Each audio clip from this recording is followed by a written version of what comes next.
Here's the problem. The tenancy managers have been trained one thing: keep the landlords happy.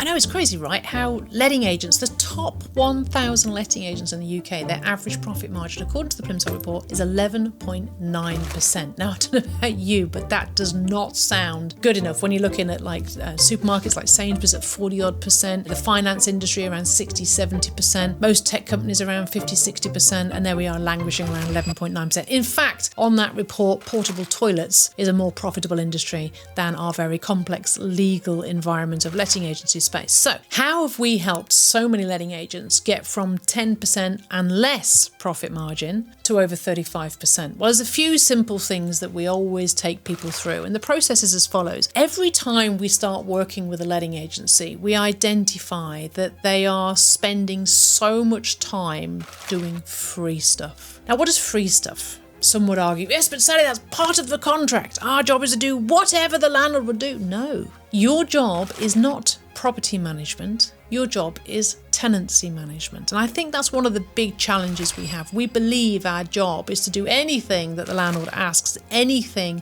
that's involved with the property, but it isn't. Our job is to find a tenant and to basically manage that tenancy. That is our job. Now, our staff, and I run tenancy manager training days, which are amazing, by the way. I love it because I get a room full of tenancy managers, all meek and humble, and they come in and they go, but we just do anything our landlords ask us to do. And I go, like what? And they go, well, if he wants us to take food out the freezer, we'll do that. I had one lady that told me that she fixed the decking. She got a hammer and nails and went and fixed the decking. There was another lady that went and kicked squatters out of a drugs den. She's like about 4 foot nothing. She went and did this in the evening on her own. I mean, the liability and risk of that is huge. I found one of my own tenancy managers doing a snagging list on a 120-roomed former hotel being converted into serviced accommodation, which was 140 miles away in a property she'd never been to and a property we weren't even instructed on. So trust me, I know about this. We find ways to help landlords and serve landlords because we want to keep them happy, because we believe they're going to give us the management of the property, and we all know 9 times out of 10 they don't. And even with the properties that we're managing, should we be kicking squatters out of a drugs den personally without legal support or whatever? And should we be fixing decking when we're not trained to do so? No, we should not. And removing rubbish is another classic one. You haven't got a waste disposal license, you've probably not trained your staff on the different types of waste. You're leaving everybody really liable. And don't forget the letting agent that once told me that he carried a washing machine on his back down 2 flights of stairs. Terrifying.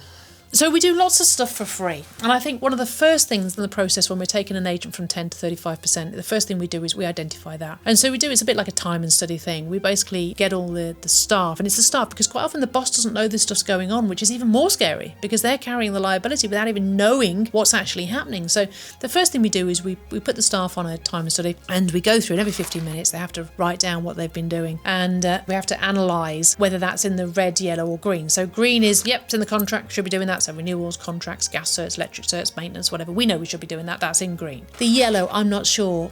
Putting £40 on the meter, dropping keys off to the landlord's own contractor, letting the dog out for the landlord. I'm not too sure, is that part of our service or not? Well, I'd say probably not. But anyway, they're going to put that in yellow. And then you've got red, which is stuff they know is not part of the contract, but they're doing it because they want to keep the landlords happy. So I'll give you an example. We had a tree at the bottom of a garden. It was not in the garden of the property we were managing. It was in the neighbour's garden. And one of our tenancy managers spent nearly half a day trying to find out who owned this tree, including knocking on the door, going through land registry, trying to find who owned his tree, because the tree was dropping apples on the garden of the tenant, and it was all a bit of a tahoo. It's like, no, that's not our job. That is a property owner's job. It is not a tenancy manager's job. And so they will put in red all the things that they're not supposed to be doing. Another one we had was the landlord's dad kept going in the front room to wait for the bus, even though the property had been let. And so the letting agent was going round to wait for the dad to say they couldn't go in the property. I mean, it's just crazy. It's the sort of things that we get ourselves wrapped up in. But anyway, so we put them on time study. We identify the red, yellow and the green. What we find is, and it's pretty consistent, and I've been doing this now for 8-9 years, 50% of what the tenancy managers do is in yellow and red. They should not be doing it because of vicarious liability, risks to the business. They're not trained to do it. It's not part of the service. It's landlord's expectation, and I would say actually in some cases abuse of the service. But here's the problem. The tenancy managers have been trained one thing. They've been trained, keep the landlords happy. And when I say to them, I bet you never use these words, I'm sorry, sir, that's not part of our service. And they'll sit there straight backed and go, no, we never say that at our company. I go, well, maybe you should. How can anybody run a business where we will do anything you ask us to do for our £50, £100, £200 a month margin? How can you run a business like that? Imagine being able to go into any restaurant and say, I'll pay for the basic main meal, but I want to eat anything I want. Imagine going to the accountancy firm and say, I want you to do my accounts, but in fact, could you do our divorce whilst we're at it? I mean, you just couldn't run a business like that. And yet as letting agents, we seem to. And it's how we've communicated to the tenancy managers, just keep the landlords happy. But what we haven't done is given them the parameters. And quite often, so that's phase one.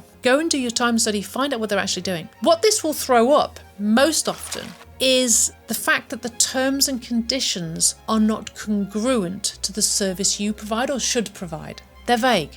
Most letting agency contracts I've seen, they say, we will do property management for 10% a month. Now, what does that mean? Because property management to what you think it means, contract renewals, vacates, rent arrears, rent increases, whatever, blah, blah, blah. Then there's property management what the landlord thinks. I want a quote on a conservatory, who owns a tree at the bottom of the garden, kick the squatters out at 4 o'clock at night, whatever the case may be, is what they believe. And if you rewind back to like Purple Bricks and the online agents, what they believe property management is totally different to what you believe it is. So there's too much vagueness there as to what is actually included in the service. So what this whole time and study process will throw up is what is missing from your terms and conditions. Because I see that terms and conditions as the guidance, the paper for which your staff operate. If it's not clear, your landlords don't know, and your staff don't know, and you don't know. And so what you tend to find is letting agents end up being in this spiral of, we need more staff, we need more staff. And no matter how many staff you hire, you never seem to have enough. Sound familiar? And that is because of this. We're doing so much stuff for free. So number one is get rid of the free. And there's free and there's free. Free is the favours, the kicking squatters out of a drug stand and turning up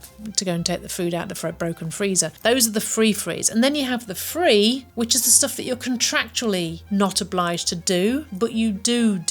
Okay, so there's free and free. Favours and the stuff that you're just doing. And so we look at those two elements and we break that down and we start to tighten up our terms and conditions and say, okay, this is what we're doing in the event of arrears, this is what we'll do in this is what we're doing that, what we won't do.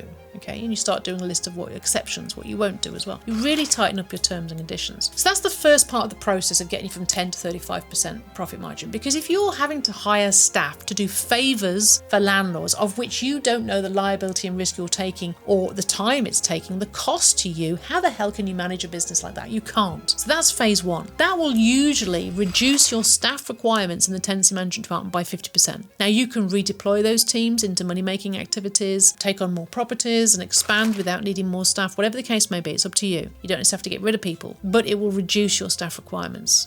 The next thing to think about is what additional services can you add? Most letting agents focus on lettings and management, or as I say, lettings and management.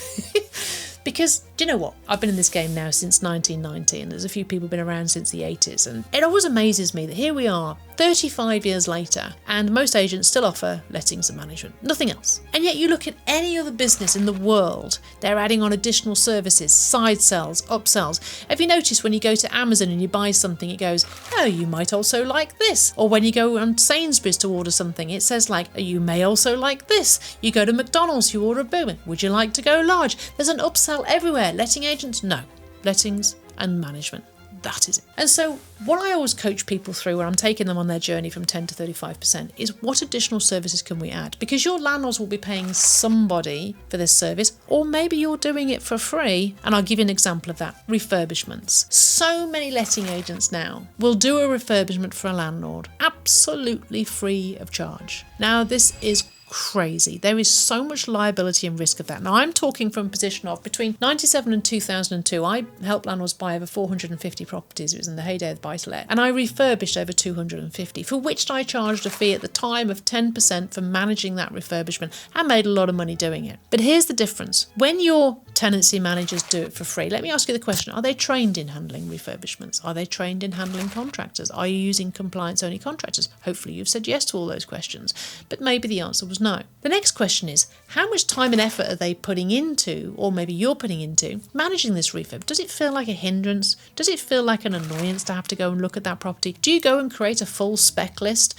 Do you make sure all the contractors are contractually signed up to do the work within the time frame? Do you make sure that the full money is taken and the stage payments are agreed before you do the refurb? Do you have a checking mechanism to make sure that the work is progressing at the right level? Do you make sure that the work is checked by another authorised contractor to make sure the work has been done correctly, or does it just look okay and you send the money over? Because I can tell you about dozens and dozens of mistakes that I've been made aware of where contractors have been paid and the work wasn't done, where the contractors were paid and the central heating boiler didn't work. We only had one just last week I was made aware of where £10,000 new flat roof was fitted, contractor was paid, and then it started leaking. So what is your process for managing this? And the answer is, if you're not charging for it, you won't be doing it properly, because you can't spend the time, the money, the effort, the training in managing it properly. So you'll be doing half a service, which means at some point something's going to go wrong and you're going to end up with a full repayment bill on your hands and having to pay 15 grand back to a landlord because it hasn't been managed properly. So here's what you do. Charge for it. Somewhere between 10-15% to oversee a refurbishment project. You then have somebody trained in managing refurbishment, managing contractors, etc. They do the job properly with beginning, middle and end, with all the checks in place and all the contracts in place as it should be, and you get a fee for it. Does that make sense? Now that's something that most letting agents are probably already doing, but they're just not charging for it. So I would say, let's have a look at what additional services we can add. With most letting agents, there's over 16 different services you can add to a letting agency that landlords are either paying someone else to do or expecting you to do for free. And if you start to add these multiple income streams, what happens is it takes the pressure off the lettings. You don't have to let as many properties, you probably want to, but that's your choice. It'll take the pressure off the monthly margin. Again, it's your choice. You can focus on what you want to focus on. But if your monthly margin, rather than being 70-80% of your monthly revenue, now becomes 50% because you've got all these multiple different revenue streams, all of a sudden you've got a much more robust business. And so it's important to think about how you can stop doing the free, stop doing the free, change your terms and conditions, start to create those additional services. Put all that together, you're going to be a long way towards your 10-35% increase in profit margin. Now, one of the final things is make sure that you've got some sort of lead generation and marketing. Most letting agents now only generate 3 to 4 leads per month. With digital marketing, everybody in the world's doing digital marketing. Letting agents were still doing leaflets. I don't know why. But if you do digital marketing, you should be able to very simply get between 100 and 400 leads per month, depending on how much ad spend you put in. It's your choice. You can spend more, spend less. It's up to you, whatever. If you want 100 leads, have 100 leads. You want 400 leads, have 400 leads. But you need the sales team to manage that. I haven't got time to talk about that in this video, but you need the sales team to manage that. But here's the thing. Most letting agents, when they try digital marketing, they just go, free valuation. We want a valuation. Free valuation. Check out our website. That's wasting your money. So before you all go and start boosting Facebook ads and driving people to your website, stop. That's not what I'm talking about. If you're going to do digital marketing, you need to have specific offers for specific landlords at a specific time in their journey. So think a landlord that hasn't bought yet is an investor, wants to buy property. A landlord that's bought, is let only, got a difficult tenant, they're a landlord that's in trouble. You've got a landlord that's owned property for 35 years, wants to retire, he's a retiring landlord. Think about the different avatars and what services you can offer those specific landlord types at their specific point in their journey, and then you run ads to a specific offer and landing page around that particular thing. Okay, so do not run ads to your website, do not click boost on Facebook ever. That is like a donation rather than anything else. You've got to do it properly. So if you want to go from 10 to 35%, number one, stop doing free, stop doing the favours, stop the team doing the favours, vicarious liability, your liability, massive, huge risk, don't do it, it's dangerous. Stop doing the free stuff, the stuff they expect you to do for free that you should be charging for or shouldn't be in your contract or mentioned at all. Sort your terms, put your staff on time and study, sort out your terms and conditions, make sure it's clear what you do and what you don't do. Then start looking at ways that you can add additional services and start charging landlords for things they're paying someone else for or should be paying you for. And then finally, look at doing some digital ads and marketing. And if you do all that, I can tell you now, you'll be at 35% profit and beyond.